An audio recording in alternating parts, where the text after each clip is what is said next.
formal practice rather than just workouts so far? Yes, that was our first formal practice. And it was, we didn't do anything other than just generic football work. We didn't work on Kansas State yet. So. What is the schedule here going forward, practice-wise, and when you start working on Kansas State? Tomorrow we'll practice. It'll be another just generic practice, just UCLA versus UCLA fundamentals. And then they have finals next week, so they'll take the week off for finals, and then we'll come back next Saturday and start in earnest on Kansas State. We'll do all of our install before we leave for Christmas break. So we'll have a normal, what would be a normal game week, Saturday, Sunday, Monday, Tuesday, which would mimic a Tuesday, Wednesday, Thursday, Friday, and then they'll go home for a few days for Christmas. We'll come back here on the 27th and practice, fly down to San Antonio on the 28th, have a workout, and then 29th, 30th, 31st, and 1st will be once again like a Tuesday, Wednesday, Thursday, Friday of a typical game week when we play on Saturday. So it actually works out very, very well for us. The schedule is outstanding. Just worked out from the standpoint that they get off next week for finals week too? Well, it works out well in a lot of ways. Number one, they get finals off, which they need. They need to concentrate on their academics. Number two, they get a chance to go home for Christmas. And I think that's very important that they get that time with their families. And then number three, we get really 2 4-day windows where we can have what would be a typical game week structure for us. And so that's how we prepare, and that's how we're used to preparing. So I think it'll serve us well. When I looked at the way it was able to lay out, I was excited about it. So New Year's Day, second, is a good bowl game for you? The second? Or the first of the second, I'm saying. Yeah, it worked out. In the first or the second or the 31st, any of those games are fine with me, or the 12th. Those would all be good. I don't know how much chance you've gotten to reflect on this season yet, but in terms of where you guys saw yourselves being at the end, or at the beginning of the season, how close or how far away from that expectation were you guys? Well, the season's not over, and you're right, I haven't had a chance to reflect. I mean, the minute the regular season over, we finished, we jumped right into recruiting, so I haven't really thought about it much. I mean, I'll wait until the season's actually over to reflect.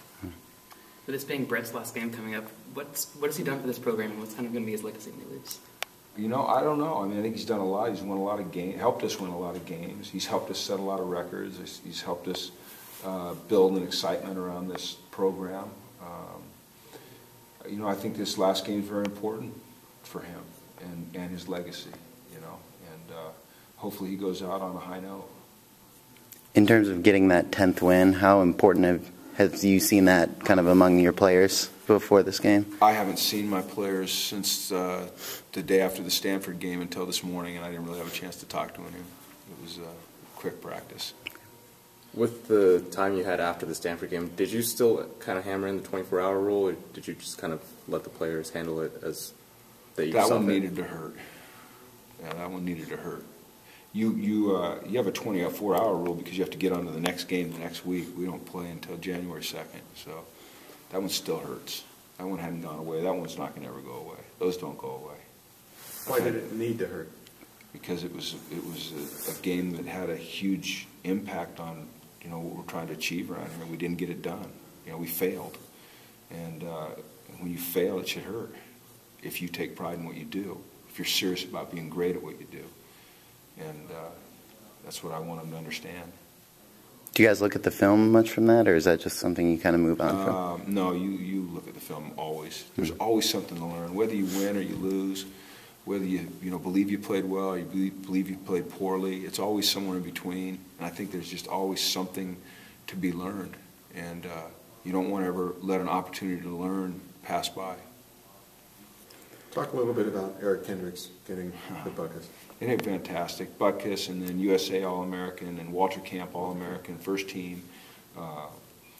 Just to me, it just verifies, you know, the type of player that he is, and really, maybe more important, the type of person he is, the type of leader, what he's meant to this university. You know, you talk about someone that is going to leave a legacy. He's the Butkus Award winner, which is, you know, equivalent to the Heisman for linebackers. It was a goal of his, amongst his goals. I thought the reaction of his teammates was very telling of how they feel about him. and the respect that they have for him and the admiration that they have for him. And I'm just so happy for him because he's worked so hard, and he's just a shining example of what a student athlete should be in every single way. And it's fantastic to see him get rewarded and recognized. Had you seen him get that emotional before? Yeah, he gets emotional after every game. He's an emotional young man. Ranking moments since you've been here, how does that rank that morning when Buckus was up? Well, I wasn't here, unfortunately. Oh, you weren't there? I was That's right. recruiting. That's Yeah. right. Jeff Olbrich, we sent him back.